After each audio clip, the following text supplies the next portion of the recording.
बिस्मिल्लाहिर्रहमानिर्रहीम। This is doctor इजहार और block 4 biochemistry lecture number 17 start करते हैं। इस लेक्चर में हम हेक्सोज मोनोफॉस्फेट शंट डिस्कस करेंगे। यानी इस लेक्चर में हम हेक्सोज मोनोफॉस्फेट शंट की रिएक्शंस एक्सप्लेन करेंगे, इसकी रेगुलेशन एक्सप्लेन करेंगे और इसका जो सिग्निफिकेंस है या इंपॉर्टेंस है वो एक्सप्लेन करेंगे।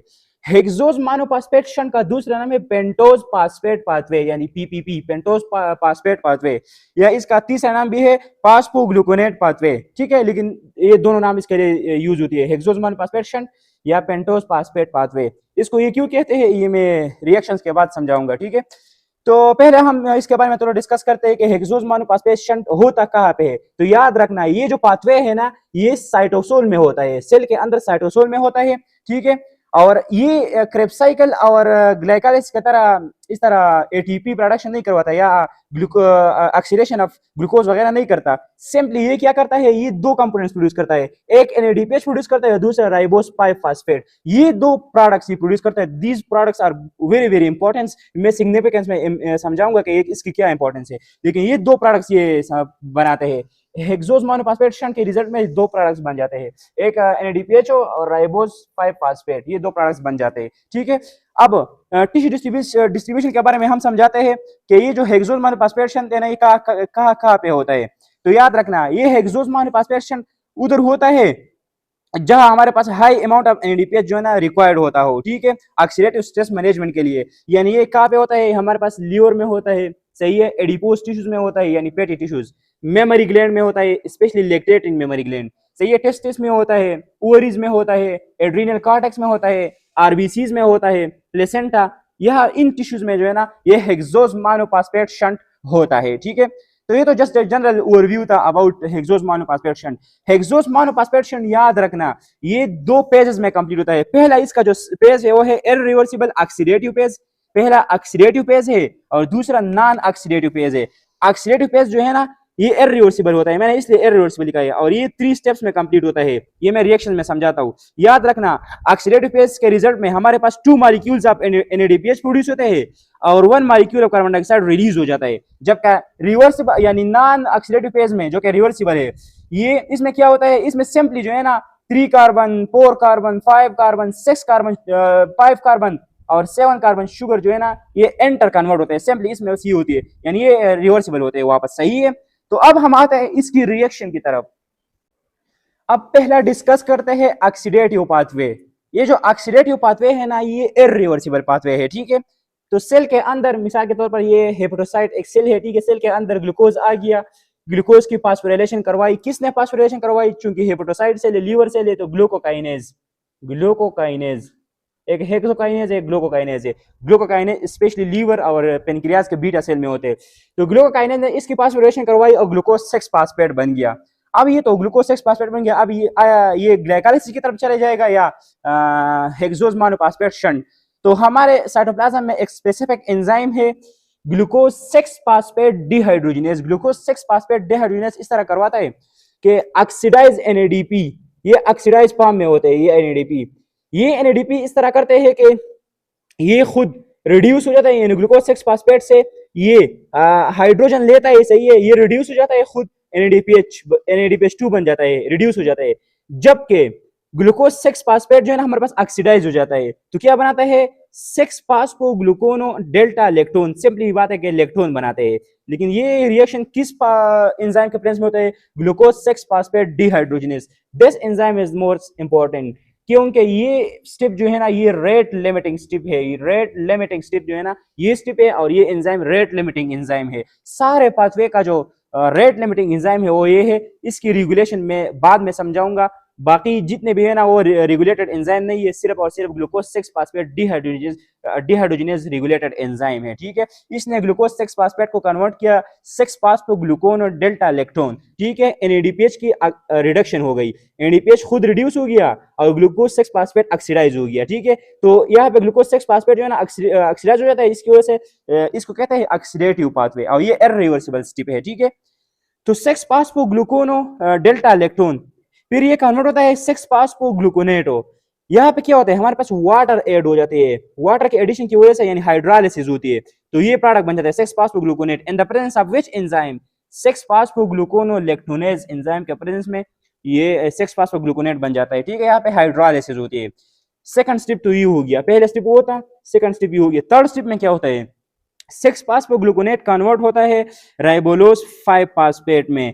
ये देखो, ये तो 6 कार्बन कंपाउंड है, ये भी 6 कार्बन कंपाउंड है, ग्लूकोज भी 6 कार्बन कंपाउंड है, यहाँ पे 5 कार्बन कंपाउंड बन गया। तो क्या हो गया, यहाँ हमारे पास डीकार्बोक्सिलेशन हो गया, यानी यहाँ से एक कार्बन डाइऑक्साइड रिमूव हो गया, तो इसलिए 5 कार्बन कंपाउंड बन गया, यानी ये कार्बन डाइऑक्साइड रिमूव हो गया, ठीक है। ये रिएक्शन किसने कैटालाइज करवाया, 6 फास्फोग्लूकोनेट डिहाइड्रोजनेज। और जहाँ पे डिहाइड्रोजनेज होता है वहाँ पे NADP की रिडक्शन हो जाती है। NADP ये ऑक्सीडाइज फॉर्म से कन्वर्ट होता है रिड्यूस फॉर्म में, तो NADPH2 बन जाता है, ठीक है। तो ये एक NADPH2 यहाँ पर बन गया, या एक पहले स्टेप में बन गया। तो ऑक्सीडेटिव फेज में हमारे पास 2 NADPH2 बन गया, जिस तरह मैंने पहले लिखा था 2 NADPH2 बन गए और एक कार्बन डाइऑक्साइड रिमूव हो गया, ठीक है। तो नेट यील्ड 2 NADPH2 हमारे पास प्रोड्यूस हो गई और एक कार्बन डाइऑक्साइड रिलीज हो गया। और जो रेट लिमिटिंग एंजाइम है वो glucose 6 phosphate dehydrogenase. This is the important step, ये याद रखना, ठीक है। अगर बाकी याद नहीं कर सकते तो ये याद रखना। तो ये ऑक्सीडेटिव पाथवे हो गया। उधर मैंने कहा था ये इररिवर्सिबल है, ये सारे जो है ना इररिवर्सिबल है, ठीक है, वापस रिवर्स नहीं होते। तो ये तो ऑक्सीडेटिव पाथवे हो गया। Now discussing the another pathway, non oxidative pathway. Oxidative pathway तो हमने एक्सप्लेन किया, अब ये नॉन ऑक्सीडेटिव पाथवे और ये रिवर्सिबल है, ठीक है। सारे स्टेप जो है रिवर्सिबल है। नॉन ऑक्सीडेटिव पाथवे के रिजल्ट में हमारे पास क्या बन गया था, राइबोलोज 5 phosphate. राइबोलोज 5 phosphate ketonic functional group containing ribose है, ठीक है। तो यहाँ पे क्या हो गया, यहाँ पे अगर आइसोमरेज एंजाइम एक्ट किया तो यहाँ पे हमारे पास राइबोज 5 फास्फेट बनाएगा, राइबोज 5 फास्फेट। और अगर इपीमरेज एंजाइम ने इस पर एक्ट किया तो इस मॉलिक्यूल की इपीमराइजेशन होगी और जाइलोज 5 फास्फेट बन जाएगा। तो ये जो जाइलोज 5 फास्फेट है, राइबोज 5 फास्फेट, ये दोनों 5 कार्बन मॉलिक्यूल है, ठीक है। तो ये भी 5 कार्बन मॉलिक्यूल है, just arrangement of changes different हो गई, अरेंजमेंट ऑफ एटम चेंजेस हो गई, ठीक है। यानी आइसोमराइजेशन यहाँ पे हो गई और यहाँ पे एपीमराइजेशन हो गई, ठीक है। तो ये जो राइबोज 5 फास्फेट है ये अल्डिहाइड कंटेनिंग मॉलिक्यूल है और ये कीटोनिक कंटेनिंग मॉलिक्यूल है, ठीक है। तो इस अगर ये आइसोमरेज ने एक्ट किया तो राइबोज 5 फास्फेट बन जाएगा, अगर इपीमरेज ने एक्ट किया तो जाइलोज 5 फास्फेट बन गया। दोनों 5 कार्बन कंटेनिंग मॉलिक्यूल है। अब नेक्स्ट क्या होता है, नेक्स्ट हमारे पास होता है कि ये 5 कार्बन मॉलिक्यूल है, ये भी 5 कार्बन मॉलिक्यूल है। तो क्या होता है कि राइबोज 5 फास्फेट से 2 कार्बन जो है ना ट्रांसफर हो जाती है, शिफ्ट हो जाती है जाइलोज 5 फास्फेट पे, यानी 2 कार्बन मॉलिक्यूल यहाँ पे ट्रांसफर हो जाती है, ठीक है। शिप यहाँ पे शिप हो जाती है। तो राइबोज 5 फास्फेट कन्वर्ट होता है ग्लाइसरल्डिहाइड 3 फास्फेट में, जबकि जाइलोज 5 फास्फेट तो 5 कार्बन मॉलिक्यूल है और 2 कार्बन यहाँ आ गया तो 7 कार्बन मॉलिक्यूल बन गया।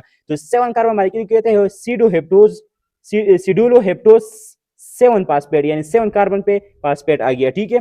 यहाँ पे ये जो रिएक्शन कैटालाइज किया किस एंजाइम ने कैटालाइज करवाया, ट्रांसकेटुलेज एंजाइम ने ये रिएक्शन कैटालाइज किया, याद रखना। और यहाँ पे जो इसके लिए जो कोएंजाइम रिक्वायर्ड है थायमीन पाइरोफॉस्फेट, और ये विटामिन B1 है, ठीक है, थायमीन पाइरोफॉस्फेट, ये कोएंजाइम इसके लिए रिक्वायर्ड है, ठीक है। इस कोएंजाइम के एब्सेंस में ये रिएक्शन नहीं होता। तो ट्रांसकेटुलेज ने ये रिएक्शन करवाया कि ग्लाइसरल्डिहाइड 3 फास्फेट बन गया और सिडुलोहेप्टोज 7 कार्बन, यानी 2 कार्बन यहाँ से ट्रांसफर हो गया, ये कन्वर्ट हो गया 7 कार्बन में और ये 3 कार्बन में कन्वर्ट हो गया। अब ग्लाइसरल्डिहाइड 3 फास्फेट, कुछ ग्लाइसरल्डिहाइड 3 फास्फेट तो ग्लाइकोलाइसिस में चला जाएगा और ग्लाइकोलाइसिस को कंटिन्यू करेगा। जबकि नेक्स्ट इस तरह हमारे पास एक अनदर एंजाइम है ट्रांस एल्डोलेज। ट्रांस एल्डोलेज क्या करवाता है, ट्रांस एल्डोलेज इस तरह करता है कि सिडुलोहेप्टोज 7 फास्फेट से हमारे पास क्या करवाता है, इससे 3 कार्बन ट्रांसफर करते हैं। या देखो ट्रांस यहाँ पे 2 कार्बन, यहाँ पे ट्रांस एल्डोलेज है तो यहाँ पे 3 कार्बन ट्रांसफर करते हैं, 3 कार्बन। तो जब ये 3 कार्बन ग्लाइसरल्डिहाइड 3 फास्फेट पे ट्रांसफर करेगा तो ग्लाइसरल्डिहाइड 3 फास्फेट कन्वर्ट होगा फ्रक्टोज 6 फास्फेट में, फ्रक्टोज 6 फास्फेट पे। जबकि सिडुलोहेप्टोज जबकि 7 कार्बन मॉलिक्यूल था, इससे 3 कार्बन ट्रांसफर हो गया तो ये खुद कन्वर्ट हो जाएगा 4 कार्बन मॉलिक्यूल में, और 4 कार्बन मॉलिक्यूल कहते हैं एराइथ्रोज 4 फास्फेट, एराइथ्रोज 4 फास्फेट, ठीक है। और ये रिएक्शन किसने कैटालाइज करवाया, ट्रांस एल्डोलेज ने, ठीक है। तो हमारा एज अ रिजल्ट एराइथ्रोज 4 फास्फेट बन गया और फ्रक्टोज 6 फास्फेट बन गया। अब ये फ्रक्टोज 6 फास्फेट ग्लाइकोलाइसिस में चला जाएगा, ग्लाइकोलाइसिस में, और उधर जो है ना उसको फर्दर कंटिन्यू करेगा, सही है। अब इस एराइथ्रोज 4 फास्फेट के साथ अनदर जाइलोज 5 फास्फेट कंबाइन हो जाएगा, ये जाइलोज 5 फास्फेट इस एराइथ्रोज 4 फास्फेट के साथ। तो क्या हो जाएगा, ये जाइलोज 5 फास्फेट अपना 2 कार्बन ट्रांसफर करेगा किधर पे, एराइथ्रोज 4 फास्फेट, याद रखना 2 कार्बन।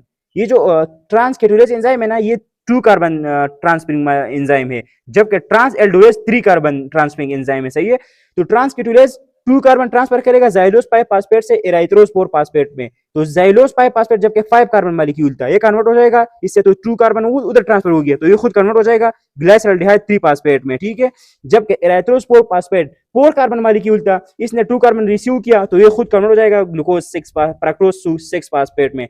तो ग्लाइसरल्डिहाइड 3 फास्फेट ग्लाइकोलाइसिस में चला जाएगा, ग्लाइकोलाइसिस कंटिन्यू करेगा, फ्रक्टोज 6 फास्फेट ग्लाइकोलाइसिस चला जाएगा, ग्लाइकोलाइसिस कंटिन्यू करेगा। इस तरह जो है ना ये पाथवे ग्लाइकोलाइसिस से लिंक्ड है। अब मैंने उधर लिखा था हेक्सोज मोनोफॉस्फेट शंट, इसको हेक्सोज मोनोफॉस्फेट शंट क्यों कहते हैं? वो इसलिए कहते हैं क्योंकि जो हेक्सोज जो पहला जो मॉलिक्यूल है ग्लूकोज 6 फास्फेट, वो तो 6 कार्बन मॉलिक्यूल है ना, और इसके साथ एक फास्फेट है ग्लूकोज 6 फास्फेट, उसके साथ एक फास्फेट होता है, तो इसलिए इसको कहते हैं हेक्सोज। ग्लूकोज 6 मॉलिक्यूल है तो हेक्सोज है, और मोनोफॉस्फेट के साथ एक फास्फेट है, ये ग्लूकोज हेक्सोज, ये जो ग्लूकोज है ना ये कन्वर्ट तो है इस तरह ग्लाइकोलाइसिस चलता है, और हेक्सोज मोनोफॉस्फेट या पेंटोज फास्फेट पाथवे में चला जाता है, तो शंट हो गया, इस तरह अपना पाथवे से अलग हो गया, अनदर पाथवे उसने कंटिन्यू किया, शंट हो गया। ठीक है, तो इसलिए इसको कहते हैं हेक्सोज मोनोफॉस्फेट शंट। या दूसरा ये हो सकता है कि आखिर में जो फ्रक्टोज 6 फास्फेट ये प्रोडक्ट्स बन जाते हैं ना, ये प्रोडक्ट जो है ना हेक्सोज, ये देख फ्रक्टोज 6 फास्फेट ये भी हेक्सोज है ना, ये वापस ग्लाइकोलाइसिस में चला जाता है, तो ये वापस उधर शंट, इसकी शंटिंग किधर होती है? ग्लाइकोलाइसिस में होती है।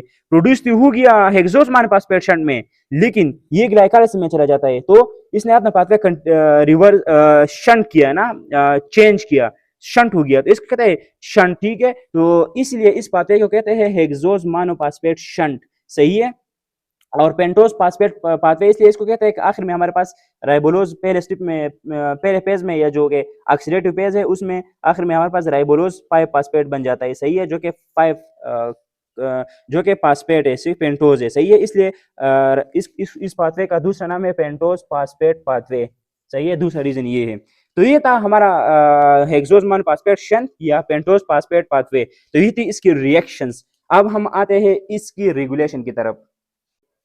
Now moving to the regulation of hexose monophosphate shunt या पेंटोज फास्फेट पाथवे, इसकी रेगुलेशन आप एक्सप्लेन करेंगे। तो मैंने कहा था कि हेक्सोज मोनोफॉस्फेट शंट का जो रेट लिमिटिंग एंजाइम है, रेट लिमिटिंग एंजाइम है, वो कौन है? वो है ग्लूकोज 6 फास्फेट डीहाइड्रोजिनेज, जो पहले स्टेप में एंजाइम यूज हुआ था, ये द रेट लिमिटिंग एंजाइम है। ठीक है, ये ग्लूकोज 6 फास्फेट डीहाइड्रोजिनेज एंजाइम है। ठीक है, अब इसकी एलोस्टेरिक रेगुलेशन भी समझाते हैं और हार्मोनल रेगुलेशन भी समझाते हैं। पहले आता है एलोस्टेरिक रेगुलेशन में, तो याद रखना NADP, ऑक्सीडाइज NADP, ये इस एंजाइम को स्टिमुलेट करता है। क्यों स्टिमुलेट करता है? ये एंजाइम क्या करवाता था?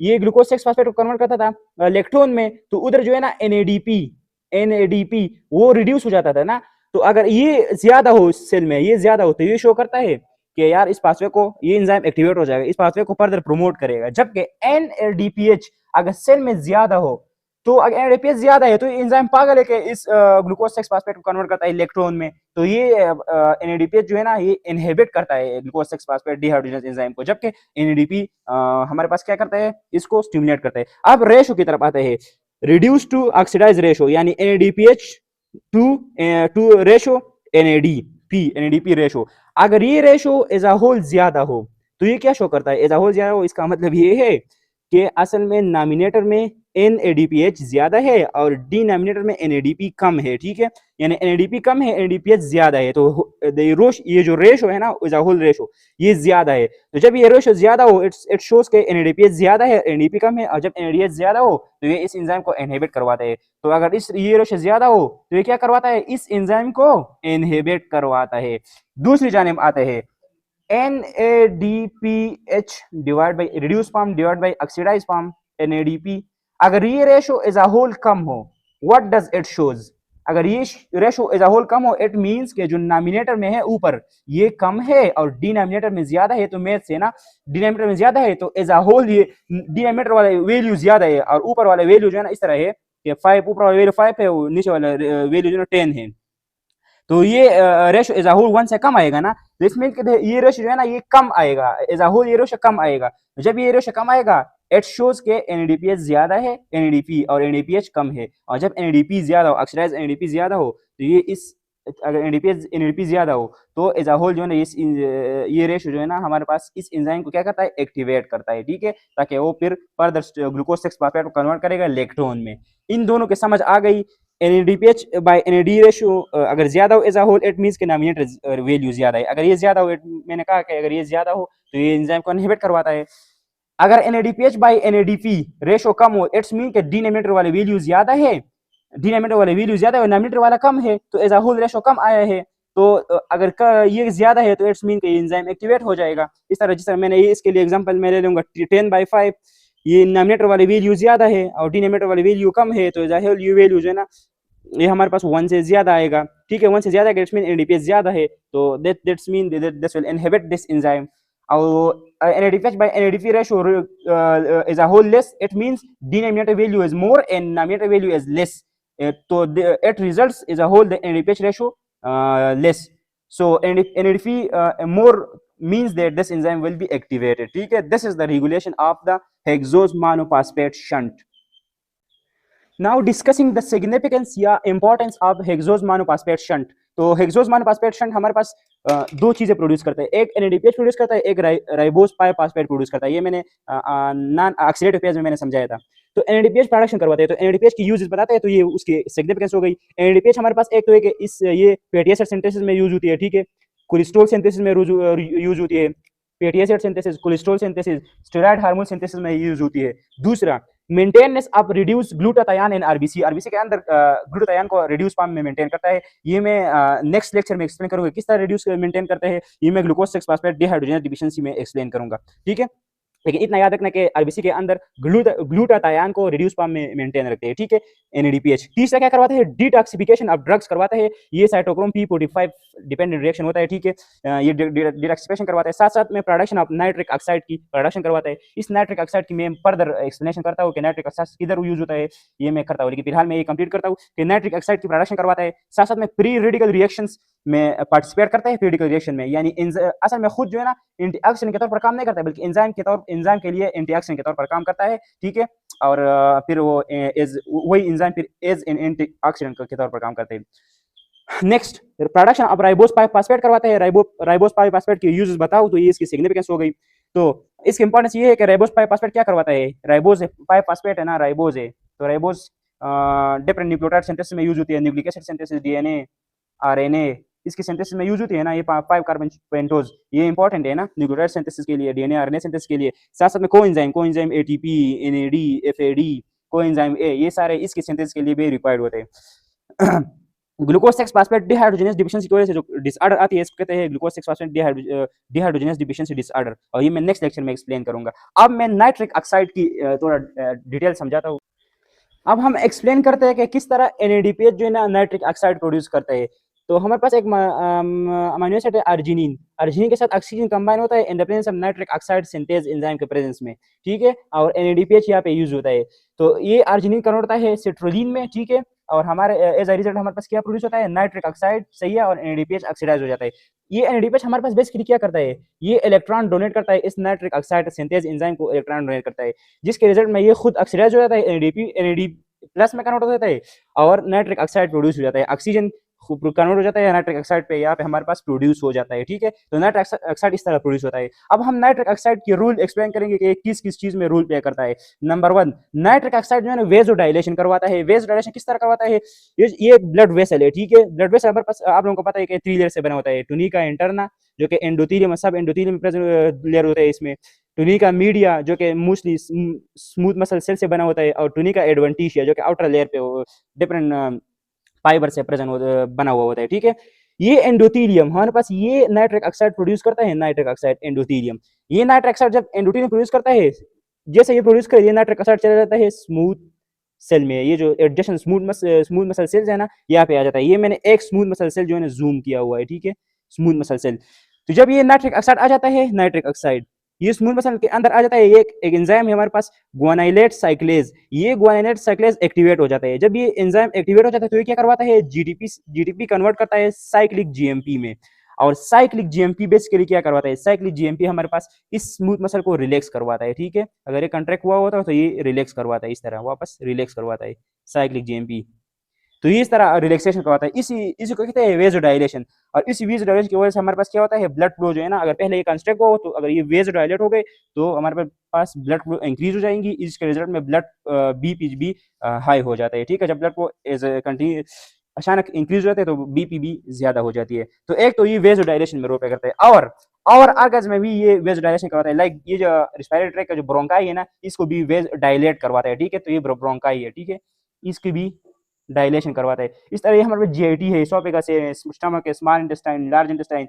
इस जीआईटी ये डेप्थ सेल से बना होता है, ठीक है, एपिथेलियल सेल से बना होता है। इसकी भी क्या करवाता है, वेज़ोडाइलेशन करवाता है। इसकी वेज़ोडाइलेशन करवाता है ताकि वो मतलब चीज़ें आसानी से पास हो सके यहाँ पे, ताकि ऑक्सीजन आसानी से पास हो सके, तो वेज़ोडाइलेशन करवाता है, ठीक है। इस तरह genito urinary tract, genito urinary track, उसकी भी वेज़ोडाइलेशन करवाता है। लाइक यूरेटर हो गया, यूरिनरी ब्लैडर हो गया, ठीक है, यूरेथ्रा, इसकी वेज़ोडाइलेशन करवाता है, ठीक है। तो इन ऑर्गन्स की ही वेज़ोडाइलेशन करवाता है, याद रखना। वेज़ोडाइलेशन किस तरह होती है, बायोकेमिस्ट्री में समझा दिया कि गुआनिलेज साइक्लेज जीडीपी को कन्वर्ट करता है साइक्लिक जीएमपी, और साइक्लिक जीएमपी भी इस मसल को एक्टिवेट करता है। दूसरी बात, ये जो नाइट्रिक ऑक्साइड है जो कि एंडोथेलियल सेल ने रिलीज किया, ये नाइट्रिक ऑक्साइड अनवांटेड यहाँ पे जो अंदर हमारे पास ब्लड वेसल के अंदर हमारे पास क्या होता है, ब्लड होता है, ब्लड के अंदर आरबीसी, डब्ल्यूबीसी, प्लेटलेट होता है।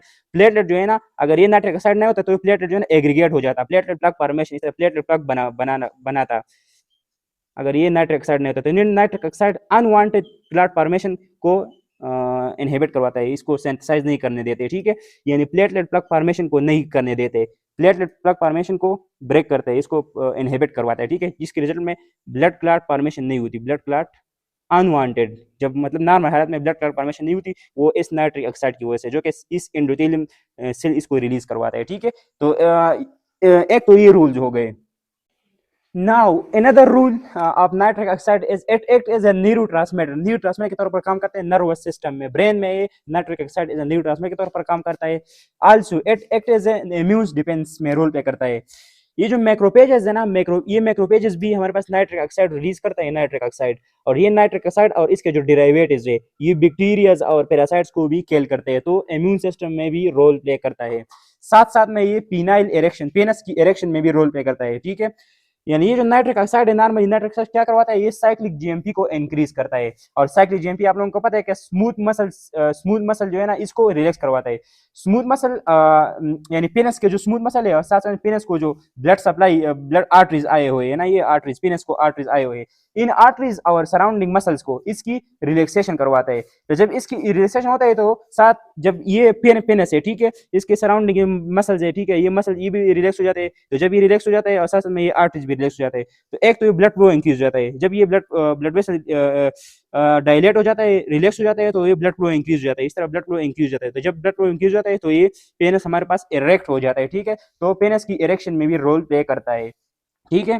हमारे पास एक ड्रग है सेल्डेनाफिल। सेल्डेनाफिल ड्रग क्या करवाता है, ये एक एंजाइम है फास्फोडाइएस्टेरेज टाइप 5, फास्फोडाइएस्टेरेज टाइप 5 एंजाइम। ये नॉर्मली हमारे पास साइक्लिक जीएमपी को ब्रेक करता है। तो सेल्डेनाफिल ये एक ड्रग है, ठीक है। ये ड्रग इस एंजाइम फास्फोडाइएस्टेरेज टाइप 5 को इनहिबिट करवाता है।